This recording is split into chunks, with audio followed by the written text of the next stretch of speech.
2025चे प्रश्न संपले. एकूण 15 प्रश्न आपण त्याचं डिटेल अनालिसिस पाहिलं. एलिमिनेशन टेक्निक्स काय लागू शकतात, ट्रिक्स काय लागू शकतात आणि भविष्यात कुठले प्रश्न. त्यानंतर 2024 बघा, कोणती अनुसूची केंद्र आणि राज्यामधील अधिकारांच्या विभाजनाशी संबंधित आहे. बरोबर आहे. बघांची ट्रिक लक्षात ठेव. कुठली? Tears of old PM. बरोबर आहे. म्हणून म्हटलं तुम्हाला दरवेळेस प्रश्न येतो, दरवेळेस परिशिष्टावर प्रश्न आहेत. ट्रिक सोडून लक्षात ठेवा, कुठलाही प्रश्न चुकणार नाही. बरोबर आहे. मग काय? अधिकाराचं विभाजन. बरोबर आहे. म्हणजे राज्य सूची, समवर्ती सूची आणि केंद्र सूची. टी पासून टेरिटरी, टी पासून एम्युनिमेंट्स, ए पासून affirmation, Rajya Sabha, scheduled tribe, other scheduled area. बरोबर आहे. त्यानंतर एफ म्हणजे फेडरल लिस्ट. बरोबर आहे. म्हणजे कोणत्या बघा, तर 7वी अनुसूची, 7वी अनुसूचीमध्ये आहे. 5व्या अनुसूचीमध्ये आपल्याला शेड्यूल्ड एरिया दिसते, 6व्यामध्ये अदर ट्रायबल एरिया आहे आणि 8व्यामध्ये आपल्याला ऑफिशियल लँग्वेज दिलेले आहे. बरोबर आहे. 2024चा प्रश्न आहे, ग्रुप सीचा.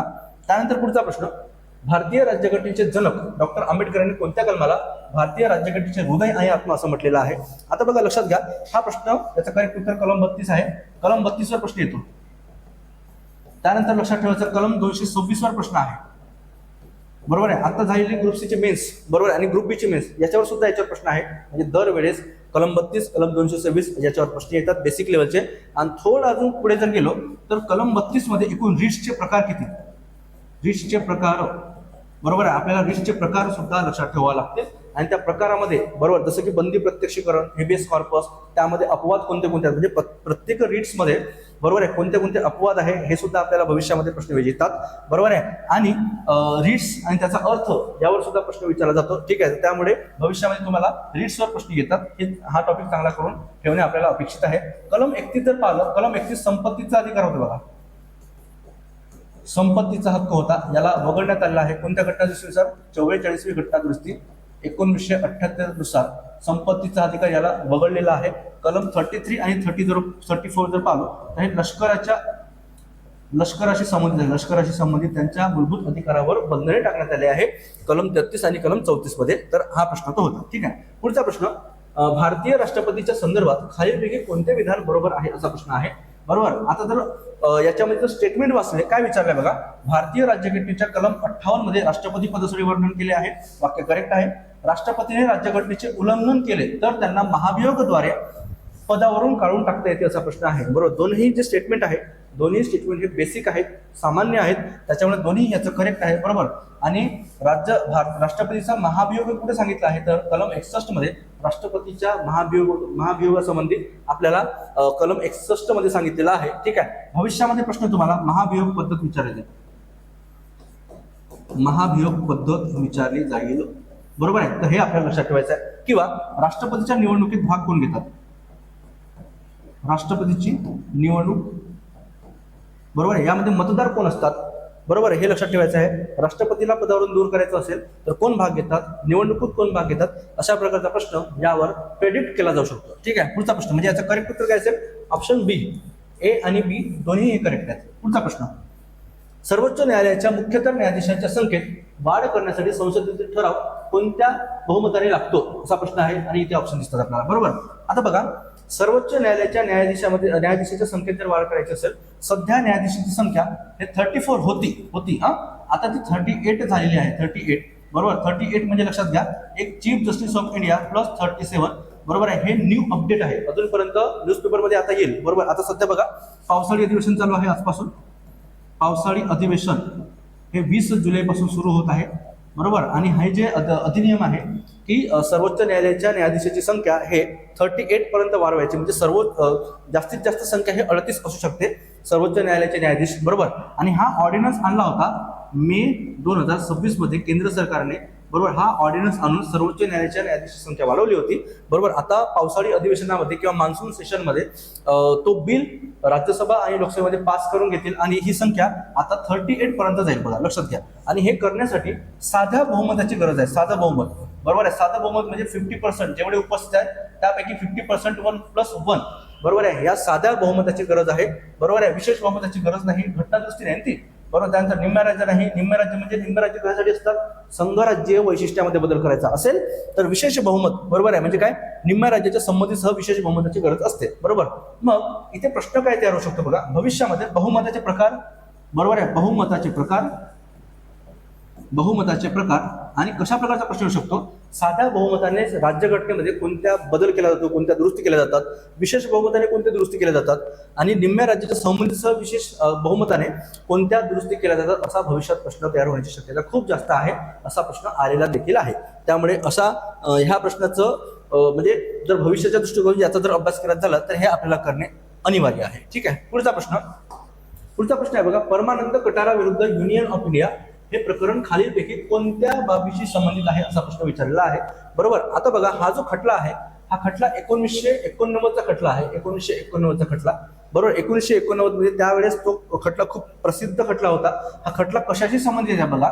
तर जे बघा गव्हर्नमेंट डॉक्टर असतात किंवा प्रायव्हेट डॉक्टर जे असतात त्यांच्याजवळ जे काही अपघाती रुग्ण येतात किंवा जखमी झालेले जे रुग्ण येतात, डॉक्टर काय करतात की जोपर्यंत पोलीस येत नाही तोपर्यंत रुग्णाला हात सुद्धा लावत नाही आणि त्यामुळे त्यांचं जे काही हेल्थ आहे, आरोग्य आहे त्याच्यावर परिणाम होतो. म्हणून सर्वोच्च न्यायालयाने काय निर्णय दिला की जोपर्यंत बरोबर आहे म्हणजे पोलीस येण्याच्या अगोदर राईट टू हेल्थ बरोबर आहे म्हणजे आरोग्याचा अधिकार हा कलम 21 अंतर्गत मूलभूत अधिकार आहे. बरोबर आहे. म्हणून सरकारी डॉक्टर असतील किंवा मग प्रायव्हेट डॉक्टर असतील पोलिसाच्या येण्याच्या अगोदर त्यांच्यावर बरोबर आहे मेडिकल उपचार त्यांनी ट्रीटमेंट केली पाहिजे.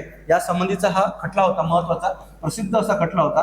कलम 21 शी संबंधित बरोबर आहे. कलम 21 राईट टू हेल्थ हे राईट टू लाईफ अंतर्गत येतो. जीवन जगण्याच्या अधिकारामध्ये येतो. राईट टू लाईफ बरोबर. राईट टू लाईफ अंतर्गत राईट टू हेल्थ येतो. राईट टू फ्री एन्व्हायरमेंट येतात. बरोबर आहे. अशा बऱ्याच गोष्टी कलम 21 मध्ये येतात. म्हणून हा जो खटला आहे तो वैद्यकीय निगा किंवा मेडिकल केअरशी संबंधित होता. बरोबर आहे. आता हे ज्याला माहित असेल बरोबर तो काय करेल, बँकिंग हा ऑप्शन कट करेल, शिक्षण ऑप्शन कट होऊन जाईल. बरोबर आहे. उरतं दोन बघा, एक वैद्यकीय निगा आणि पर्यावरण म्हणजे 50-50% वर आलो. बरोबर आहे. मग आता हा जर प्रश्न पाहिला तर अजून कुठल्या खटल्यावर प्रश्न विचारले आहेत किंवा भविष्यात येऊ शकतो. तर एक खटला इथे लक्षात ठेवायचा कुठला बरोबर केशवानंद भारती खटला लक्षात ठेवायचा. केशवानंद भारती खटला लक्षात ठेवायचा. भारती खटला हा खटला आहे 1973चा. बरोबर आहे. आणि खटला आहे बेसिक स्ट्रक्चरशी संबंधित. बेसिक स्ट्रक्चर म्हणजे काय, संविधानाचे जे काही मूलभूत चौकट आहे त्यामध्ये बदल करता येणार नाही. हे केशवानंद भारती खटल्यामध्ये सांगितलं. दुसरा महत्वाचा खटला लक्षात ठेवा, इंदिरा साहनी खटला. इंदिरा साहनी खटला हा 1992चा खटला आहे. यालाच मंडळ आयोग म्हणतात. मंडल आयोग खटला सुद्धा म्हटला जातो. मंडल आयोग बरोबर आहे. कशाशी संबंधित आहे हा, क्रिमिलेअरशी संबंधित. क्रिमिलेअरशी संबंधित आहे. ओबीसी आरक्षणाशी संबंधित आहे. बरोबर आहे. इंदिरा साहनी खटला बरोबर. त्यानंतर नंबर 3 लक्षात घ्यायचा. अजून एक खटला महत्वाचा लक्षात ठेवायचा, के.एस. पुट्टास्वामी खटला. बरोबर. हा जो खटला आहे 2017चा आहे. याला आधार कार्ड केस सुद्धा म्हणतात. आधार कार्ड केस सुद्धा म्हणतात. बरोबर. कशाशी संबंधित आहे असा जर प्रश्न विचारला, बरोबर कशाशी संबंधित आहे असा जर प्रश्न आला तर लक्षात घ्या हा जो खटला आहे तो राईट टू प्रायव्हसी म्हणजे खाजगीपणाचा जो काही अधिकार आहे तो कलम 21 अंतर्गत मूलभूत अधिकारामध्ये येतो. म्हणजे जीवन जगण्याच्या अधिकारामध्ये येतो. हे सांगितलेलं आहे के.एस. पुट्टास्वामी खटला. म्हणजे काय, अशा प्रकारचे प्रश्न जर पाहिले आपण तर या प्रश्नामध्ये आपल्याला काय काय दिसतात बघा. आपण तो प्रश्न पाहायचा आणि भविष्यात याच्यावर कुठल्या प्रकारचे प्रश्न येऊ शकतात ते सुद्धा त्याच्या आजूबाजूची माहिती म्हणजे त्यालाच म्हणतो आपण 360 डिग्री अनालिसिस करणे आणि भविष्यात ते प्रश्न प्रेडिक्ट करणे. बरोबर. जोपर्यंत ही टेक्निक आपल्याला जमत नाही तोपर्यंत आपल्याला 60+ मार्क पूर्व परीक्षेमध्ये घेता येत नाही आणि ग्रुप सी पूर्व परीक्षा किंवा एमपीएससीची कुठलीही पूर्व परीक्षा पास करता येत नाही. त्यामुळे अशा प्रकारचे अनालिसिस आपल्याला करता आले पाहिजे. त्यानंतर पुढचा प्रश्न आहे बघा. काय म्हटलंय, पुढील विधाने विचारात घ्या. 73वी घटनादुरुस्ती कायद्याने भारतातील ग्रामीण भागासाठी पंचायती राज व्यवस्थेबाबत घटनेत भाग 9 जोडण्यात आला. करेक्ट आहे. 74वी घटनादुरुस्ती कायद्यानुसार शहरी स्थानिक स्वराज्य संस्थांबाबत घटनेत नवीन भाग 9 जोडण्यात आला. हे सुद्धा करेक्ट आहे. बरोबर आहे. आता बघा हा जर प्रश्न पाहिलो ना ते दोन्ही वाक्य जर पाहिलं ते दोन्ही वाक्य बेसिक आहेत, बेसिक स्टेटमेंट आहेत. बरोबर आहे. फक्त इथे लक्षात घ्या 73वी घटनादुरुस्ती 1992 बरोबर आहे. याची अंमलबजावणी झाली 24 एप्रिल 1993 झाली. म्हणून 24 एप्रिल हा पंचायती राज दिन म्हणून साजरा करतात. राष्ट्रीय पंचायती राज दिन म्हणून साजरा करतो आपण. त्यानंतर 74वी घटनादुरुस्ती 1992 ही शहरी स्थानिक स्वराज्य संस्थेसोबत आहे. बरोबर आहे. मग ही जी घटना दुरुस्ती आहे ती 1 जून 1993 अंमलबजावणी झाली. बरोबर, अंमलबजावणीची तारीख लक्षात ठेवायची. याच्यावर ऑलरेडी प्रश्न येऊन गेला आहे, भविष्यात यावर प्रश्न येईल. बरोबर आहे, भविष्यात यावर सुद्धा प्रश्न येण्याची शक्यता आहे. म्हणून याचं करेक्ट उत्तर काय असेल? दोन्ही करेक्ट आहेत. बरोबर, म्हणजे ऑप्शन 3 ए आणि बी दोन्हीही हे याचं करेक्ट उत्तर असेल. ठीक आहे. त्यानंतर पुढचा प्रश्न बघा. प्रश्न 58, भारतीय राज्यघटनेच्या उद्देशिकेमध्ये समाजवादी आणि धर्मनिरपेक्षता या संज्ञाचा समावेश कोणत्या घटना दुरुस्ती द्वारे करण्यात आला? तर याचं करेक्ट उत्तर बघा 42वी घटना दुरुस्ती आहे. म्हणजे ऑप्शन 4 42वी घटना दुरुस्ती जी आहे 1976ला झालेली घटना दुरुस्ती आहे. आणि याला आपण लघु राज्यघटना असं पण म्हणतो. लघु राज्यघटना असं आपण म्हणतो. आणि आतापर्यंत सरनाम्यामध्ये एकदाच बदल झाला, जो की 42व्या घटना दुरुस्तीने 3 शब्द टाकण्यात आले होते. कोणते कोणते? समाजवादी, धर्मनिरपेक्ष, त्यानंतर एकात्मता असे 3 शब्द टाकण्यात आलेले आहेत. मग भविष्यामध्ये याच्यावर प्रश्न कशा प्रकारचा तयार होऊ शकतो? तर आपल्याला सरनामा यावर प्रश्न येऊ शकतो व घटना दुरुस्ती ठीक आहे, याच्यावर आपल्याला भविष्यामध्ये प्रश्न येऊ शकतो. त्यामुळे महत्त्वाच्या घटना दुरुस्त्या आपल्याला पाठांतर असायला हव्या. ठीक आहे. 46 बघा, 44वी घटना दुरुस्ती ह्या संपत्तीच्या अधिकाराशी संबंधित आहे. संपत्तीचा अधिकार जो आहे तो वगळलेला आहे मूलभूत अधिकारातून, म्हणजे कलम 31 वगळलेला आहे, कलम 31. ठीक आहे. त्यानंतर पुढचा प्रश्न आहे आपल्याला यादी दिली आहे बघा. मूलभूत हक्कांची यादी आहे आणि मूलभूत हक्क कोणते याच्यात जोड्या लावायचे आहेत. सिंपल. ठीक आहे. आता इथे बघा कलम 14 हे समानतेचा अधिकार आहे, कायद्यापुढे समानता आणि संरक्षण. त्यानंतर कलम 15 भेदभाव करणार नाही, धर्म, वंश, जात या आधारावर भेदभाव करता येणार नाही. कलम 16 नोकऱ्यासंबंधी आहे. ठीक आहे, नियुक्ती किंवा नोकरीबद्दल. त्यानंतर कलम 17 हे अस्पृश्यतेचा अंत किंवा अस्पृश्यता अंत करण्यात आली आहे, यासंबंधी कलम 17 आहे. मग अचं 4 आहे बघा. अचं 4 कुठे दिसतो? इथे दिसतो आपल्याला. बरोबर आहे, त्यामुळे हा ऑप्शन कट होतो आणि हा ऑप्शन कट होतो. त्यानंतर बचं आपल्याला 1 आहे. बचं एक कुठे बघा? बचं 1 इथे आहे त्या आणि बचं 1 इथे नाही, म्हणजे ऑप्शन 3 हे करेक्ट असेल बघा. ऑप्शन 3 यामध्ये करेक्ट आहे. आता इथे फंडामेंटल राईट्स जोड्या लावा. बरोबर आहे, त्यामध्ये गट करून विचारतात बघा. म्हणून 14 ते 18 समानतेचा अधिकार. ठीक आहे, असे गट करून प्रश्नसुद्धा विचारले जातात. तर तो प्रकार एक प्रश्नांचा आहे. त्यानंतर पुढे भारतीय संविधानाच्या कोणत्या कलमात विधानसभेची तरतूद आहे असा प्रश्न आहे. मग भारतीय संविधानाच्या 170मध्ये काय? 170मध्ये विधानसभेची तरतूद आहे, विधानसभा. ठीक आहे. त्यानंतर 169मध्ये विधान परिषदेची तरतूद आहे, विधान परिषद. बरोबर आहे, विधान परिषद स्थापना करायची असेल किंवा विधान परिषद रद्द करणे सुद्धा बरोबर आहे, हे कलम 169मध्ये आहे. आणि ते करण्याचा अधिकार कोणाला आहे असा प्रश्न भविष्यात येऊ शकतो. म्हणतो असा करण्याचा अधिकार हे फक्त संसदेला आहे, संसदेला, राज्य विधिमंडळाला नाही. तर विधान परिषद रद्द करणे किंवा विधान परिषद स्थापना करण्याचा अधिकार पूर्ण संसदेचा आहे. ठीक आहे. त्यानंतर कलम 171मध्ये जर पाहिलं तर विधान परिषदेची रचना आहे, विधान परिषदेची रचना आहे. ठीक आहे. तर भविष्यात याच्यावर प्रश्न तयार होऊ शकतो. एक गोष्ट इथे लक्षात ठेवायचं. क्लिअर. त्यानंतर पुढचा प्रश्न क्रमांक 11 यामध्ये म्हटलं आहे खालील व्यक्तीपैकी कोणत्या कॅबिनेट मिशनचे सदस्य कोण नव्हते असा प्रश्न आहे. आता कॅबिनेट मिशन जर पाहिलं तर कॅबिनेट मिशन हे 1946ला आलेलं आहे. याला आपण त्रिमंत्री योजना असं म्हणतो, त्रिमंत्री योजना असं आपण म्हणतो. ठीक आहे. आणि कॅबिनेट मिशनच्यामुळेच 1946 बघा, नोव्हेंबर 1946ला भारताची संविधान सभा तयार झाली. भारताची संविधान सभा तयार करण्यात आली कॅबिनेट मिशनच्या शिफारशीनुसार. ठीक आहे. कॅबिनेट मिशन शिफारस काय म्हणतो आपण? कॅबिनेट मिशन भारतात आल्यानंतर त्यांनी निवडणुका घेण्यासाठी सांगितलं आणि निवडणुका झाल्यानंतर नोव्हेंबर 1946ला भारताची संविधान सभा स्थापन झालेली आहे. ही गोष्ट इथे लक्षात ठेवण्यासारखी आहे. मग याचे 3 सदस्य होते. कोणते बघा? त्यासाठी ट्रिक लक्षात ठेवायची. कोणतं? LAC ट्रिक लक्षात ठेवा. कोणते आहे बघा? तर LACमध्ये लक्षात ठेवायचं आहे लॉर्ड पॅथिक लॉरेन्स. ठीक आहे. ए म्हणजे A.V. अलेक्झांडर, C म्हणजे सर स्टॅफर्ड क्रिप्स. हे इथे लक्षात ठेवायचं आहे आपल्याला.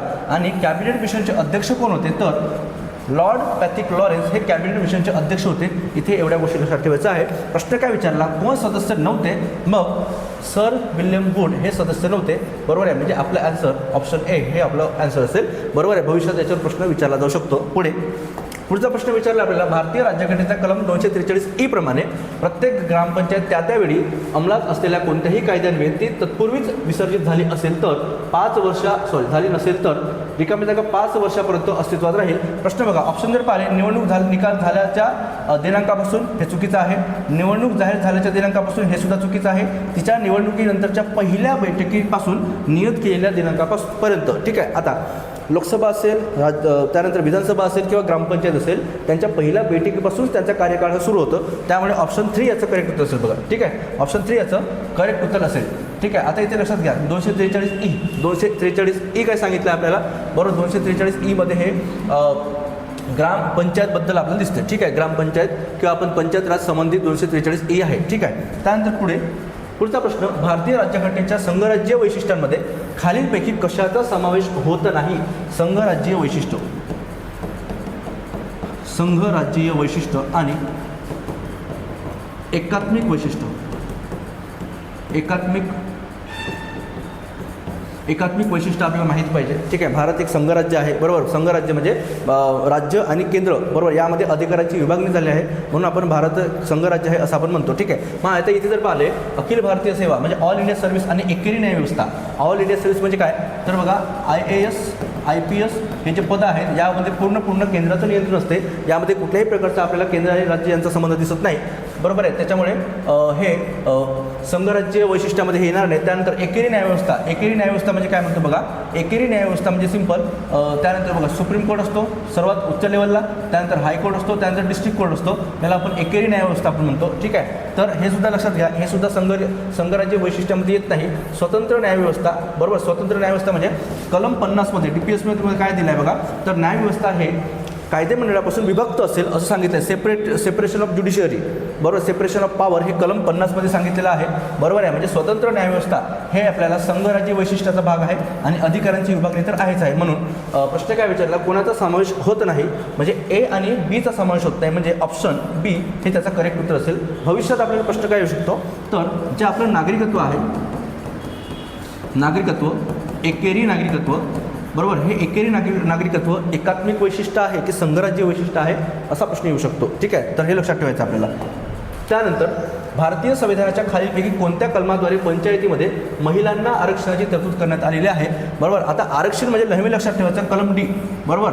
243D मध्ये आरक्षण दिलेलं आहे, बरोबर. इथे काय लक्षात ठेवायचं आहे, डिप्रेस क्लास. D पासून डिप्रेस क्लास लक्षात ठेवा, डिप्रेस्ड क्लास किंवा डॉटर्स लक्षात ठेवायचं, डॉटर्स लक्षात ठेवा, बरोबर. D पासून, बरोबर, म्हणजे काय, SC ST व महिला आरक्षण, बरोबर. SC ST व महिला आरक्षण D मध्ये आहे, बरोबर. B मध्ये काय, B मध्ये बघा, B पासून बिल्ड हा शब्द तयार होतो, बरोबर. बिल्ड म्हणजे स्थापना, कशाची स्थापना, बरोबर. तर पंचायत राजची स्थापना, पंचायत राज स्थापना हे आपल्याला 243B मध्ये दिसते. त्यानंतर 243C जर पाहिलो, Cचा अर्थ कंपोजिशन लक्षात ठेवा, कंपोजिशन लक्षात ठेवायचं, बरोबर आहे. म्हणजे काय, तर सिंपल पंचायत राजची रचना जी आहे, रचना हे 243C मध्ये दिलेलं आहे. आणि 243E म्हणजे एक्सपायरी लक्षात ठेवा, एक्सपायरी लक्षात ठेवायचा आहे. म्हणजे काय, पंचायत राजचा कालावधी जो की 5 वर्षाचा असतो, 5 वर्ष हे आपल्याला 243E मध्ये सांगितलेलं आहे. त्यामुळे करेक्ट उत्तर आपल्याला लक्षात ठेवायचं आहे. D म्हणजे आरक्षणाशी संबंधित आहे, B हे स्थापनेशी संबंधित आहे, C हे रचनेशी संबंधित आहे आणि E हे एक्सपायरी म्हणजे कालावधीशी संबंधित आहे. तर यावर नेहमी प्रश्न येतो बघा, हा प्रश्न रिपीट आहे, खूप वेळा रिपीट झालेला आहे. हे आपल्याला अशा प्रकारचं काहीतरी ट्रिक्स करून लक्षात ठेवावं लागेल. पुढचा प्रश्न, भारतीय संविधानाच्या कलम 165च्या संदर्भात राज्य सरकारचा कायदेशीर सल्लागार कोण असतो? क्लिअर. तर नेहमी लक्षात ठेवा कलम 165, बरोबर. यामध्ये महाधिवक्ता येतो, महाधिवक्ता, बरोबर. महाधिवक्ता हे राज्य सरकारचा सर्वोच्च कायदा अधिकारी असतो. ठीक आहे. त्यानंतर तुम्हाला लक्षात ठेवायचं आहे अटर्नी जनरल ऑफ इंडिया, ज्याला आपण महान्यायवादी म्हणतो, महान्यायवादी, याचा कलम लक्षात ठेवा, याचा कलम आहे 148, 148 नुसार हा केंद्राचा सर्वोच्च कायदा अधिकारी असतो आणि महाधिवक्ता हा राज्याचा सर्वोच्च कायदा अधिकारी असतो, बरोबर. हे स्ट्रेट फॉरवर्ड प्रश्न आहे, यामध्ये कुठल्याही प्रकारचा लॉजिक लागत नाही, बरोबर.